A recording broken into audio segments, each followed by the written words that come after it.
సంగారెడ్డి జిల్లా జహీరాబాద్లోని డీడీఎస్ కృషి విజ్ఞాన కేంద్రంలో ఎస్సీ మహిళా రైతులు, రైతు సోదరులకు వ్యవసాయ యంత్ర పరికరాలు పంపిణీ చేశారు.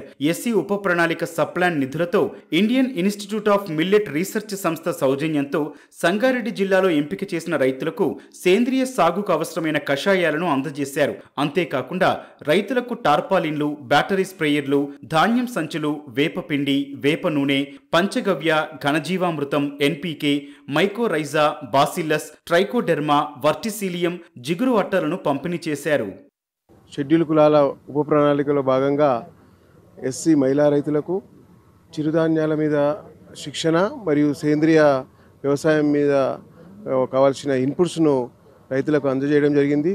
సేంద్రియ ఉత్పత్తులు పండించడానికి కావాల్సిన ఇన్పుట్స్ ఏవైతే ఉన్నాయో ఈ ట్రైకోడర్మా కానీ, సూడోమోనాస్ కానీ, వేప పిండి కానీ, పంచగవ్య కానీ వివిధ రకాల జీవ నియంత్రణ పద్ధతులకు ఇన్పుట్స్ ఇవన్నీ ఇక్కడ రైతులకు ఇవ్వడం జరిగింది. అట్లానే బ్యాటరీ స్ప్రేయర్స్, తర్వాత టార్పాలిన్స్ అవన్నీ కూడా రైతులకు, ఎస్సీ మహిళా రైతులకు ఇవ్వడం జరిగింది. డీడీఎస్ కృషి విజ్ఞాన కేంద్రం జహీరాబాద్ సంగారెడ్డి తరపు నుంచి వివిధ రకాలైన శిక్షణా కార్యక్రమాలు, ఎక్స్పెరిమెంట్స్, ట్రయల్స్ మన జహీరాబాదు డివిజన్లో చేయడం జరుగుతుంది. మేము చేస్తున్న శిక్షణా కార్యక్రమాల్లో 60%కి పైనగా మహిళలు, తర్వాత ఎస్సీ రైతులతో మేము పనిచేయడం జరుగుతుంది.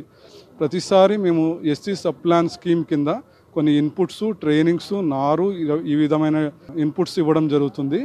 ఈ సంవత్సరము Indian institute of millet research Hyderabad వారి తరపు నుంచి ప్రోగ్రామ్ చేయడం జరిగింది.